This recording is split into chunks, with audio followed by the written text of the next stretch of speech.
Hi, everyone. Welcome to the Frequency Shift podcast with Alexis Gallagher and Susan Elliott. We're so happy you're here with us today. We're going into the chapter on the brain with the great book Think and Grow Rich. And we are so happy that you're here. And this is a great chapter. It's a very short chapter. And so we'll go on that. We'll discuss that with you now. So Napoleon Hill, he talks about the brain as being a receiving station and a broadcasting station, and how our brain works in how it picks up impulses from it actually picks up the impulses from other people's brains, which might sound kind of crazy, but it's actually true. So anyway, we'll study more about it. It's here he's talking about, he says the creative imagination is a receiving set of the brain which processes thoughts released by the brains of others. It is the agency of communication between one's own conscious or reasoning mind and the four sources from which one may receive stimuli: infinite intelligence, one's own subconscious mind, the highly energized conscious mind of another person, and the subconscious storehouse of another person. See the discussion on the sixth sense in chapter 10. And he explains how through your mind, through stimulation of your brain, and we discussed how what those 10 mind stimulants are in previous chapters, and how they attract thoughts and ideas that are released by other brains. So an example of the brains working together would be a mastermind, or what Alexis and I do right now is wherever you have two brains and minds working together, then there's a third mind. And so he says that the broadcasting principle is a factor through which our mix our feelings and our emotions with our thoughts, and then we pass them on to our subconscious mind. And the subconscious mind is the sending station of the brain through which thought impulses are broadcast. The creative imagination is the receiving set through which thought impulses are picked up. So, like, you can remember, or you can think of a time where maybe you're thinking of somebody.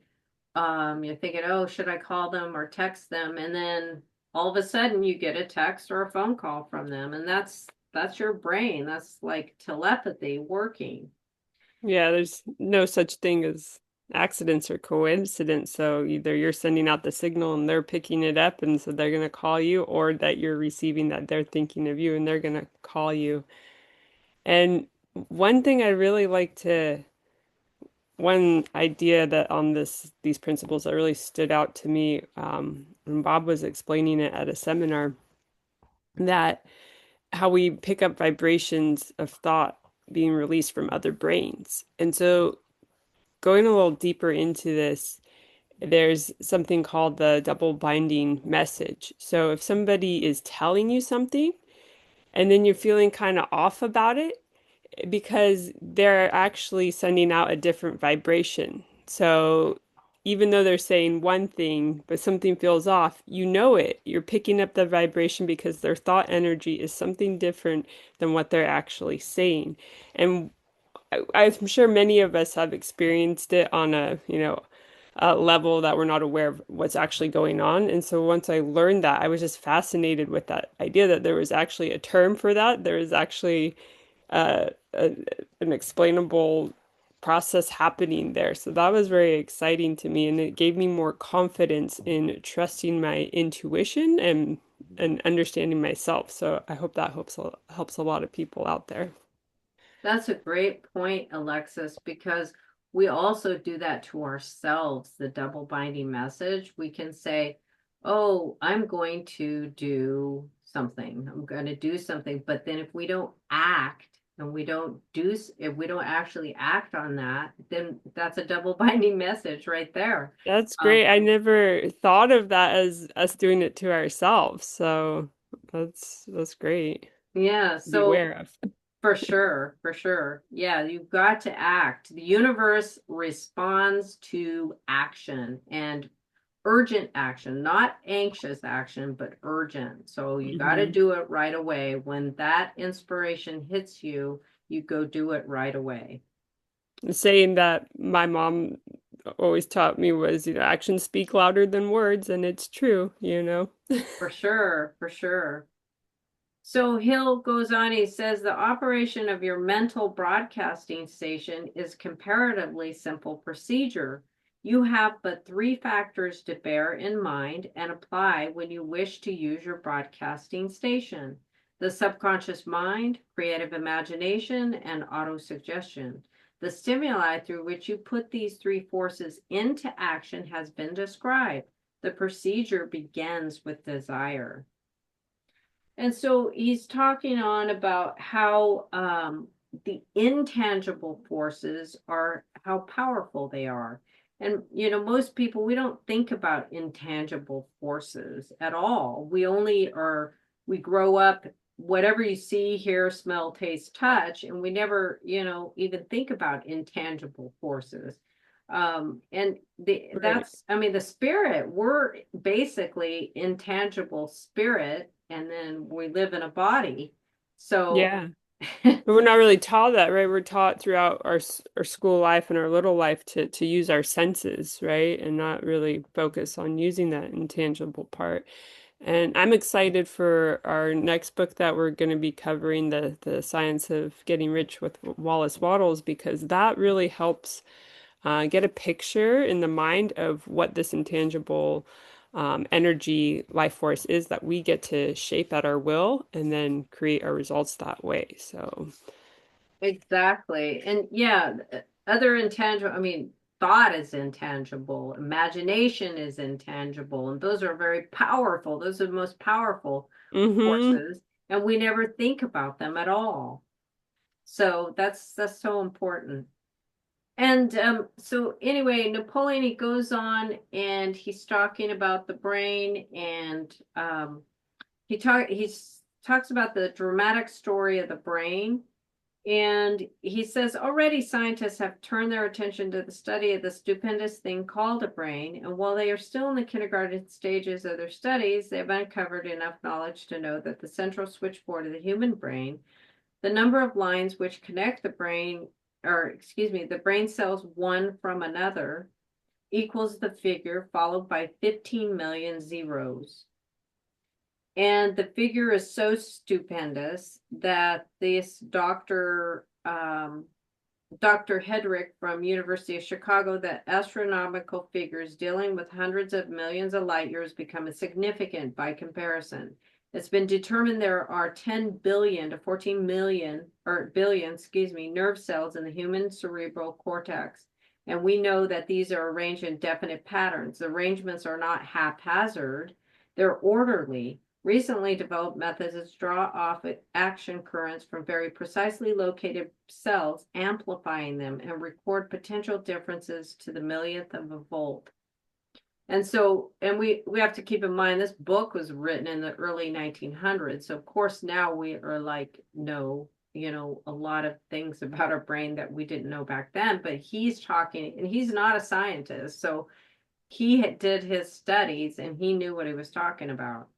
Yeah, this part of the brain, we know that man is mind and mind's in every cell of our being. So when we're creating a new idea, right, and we have that goal that we have no idea how we're gonna achieve down on our goal card, and we're reading it to ourselves every minute we get alone, in the morning, before we start our day, on our bathroom breaks, we're reading this goal out on our card. And what we're doing is we're actually building new brain cells of this idea. And it becomes, we impregnate our brain and our mind and our body with this new idea. You literally have to build the brain cells to this new idea because it isn't there yet. And that's how, and then the body's just going to naturally go into action to achieve that goal. But it's a consistent, everyday, repetitive, right? Illogical, sounds crazy, But that's the science behind achieving, doing that part of this work. Yes, it was a wonderful point. It's so precise that if it's in every cell of your being and you implanted it there, your body cannot help but act accordingly. Right, right. So he goes on, he's talking about telepathy and clairvoyance. He says the actual existence of telepathy and clairvoyance now seems to some scientists enormously probable as the result of Ryan's experiments. Various participants were asked to name as many cards in a special pack as they could without looking at them and without other sensory access to them. About a score of men and women were discovered who could regularly name so many of the cards correctly that there was not one chance in many a million of their having done their feats by luck or by accident. Wow. Yeah, that's just astounding how our brains work. And yeah, he did his studies way back then. Which is amazing. It It's is. amazing to think, that been, there's been awareness around it for so long. Then as a society, we lose track of it, and then we see it in movies. And so we think it's kind of, hoo-ha stuff. And it isn't, it's real. It's just as real as going to the gym and working out and gaining muscles. This is the same thing, but again, in that intangible way. But, and some people think, oh, well, that person's just gifted, they can do that, but I can't. That might be the first step of belief here. But the truth is that we all have this power within us to utilize, but we have to begin to study and understand it and then exercise that muscle. And I can say that because, and I was even skeptical. I went to a Silva method training, and it was 4 days of meditation. And I thought, okay. And then by the end, they would give us a name, an age of the person, and then we were supposed to scan the body in our mind and find the ailment. And I thought, oh my God, I'm not going to be able to do this. And I got it. Like I was maybe one, two other people and me were the first ones to get the ailment, and it was correct. And so it can be a little scary, but again, we all can tap into this power and use it for greater good. Oh, wonderful. That's Yeah. cool. So, in summary, Napoleon basically, he says that this is a broadcasting receiving station and it's capable of sending out vibrations, desire, belief, and intention, and receiving ideas, insights, inspirations from what he calls infinite intelligence, which you can call it universe, you can call it God, you can call it Buddha, you can call it whatever you want. And he emphasizes the brain becomes most powerful when it is aligned with other principles in the book, especially desire, faith, autosuggestion, and the subconscious mind. And he explains that the brain operates on frequencies shaped by emotion and intensity. When a person holds a burning desire, reinforces it with emotion, repetition, and belief, the brain amplifies the thought and sends it outward, influencing circumstances, attracting opportunities, and connecting with the minds of others who are aligned with similar intentions. And he suggests that the brain can receive ideas in the form of hunches, intuitions, and sudden flashes. These insights often come when the mind is calm, open, and receptive. And he connects this directly to the development of the sixth sense, which he describes as the highest level of creative imagination and intuitive intelligence. So back then he called it the sixth sense, but we call it intuition. And in essence, so the brain is a transmitter of emotionally charged thought, and it's a receiver of intuitive guidance. So it's a bridge between the conscious mind and subconscious creation. So what our mentor always used to say is, you say a prayer to God, but intuition is God talking to you.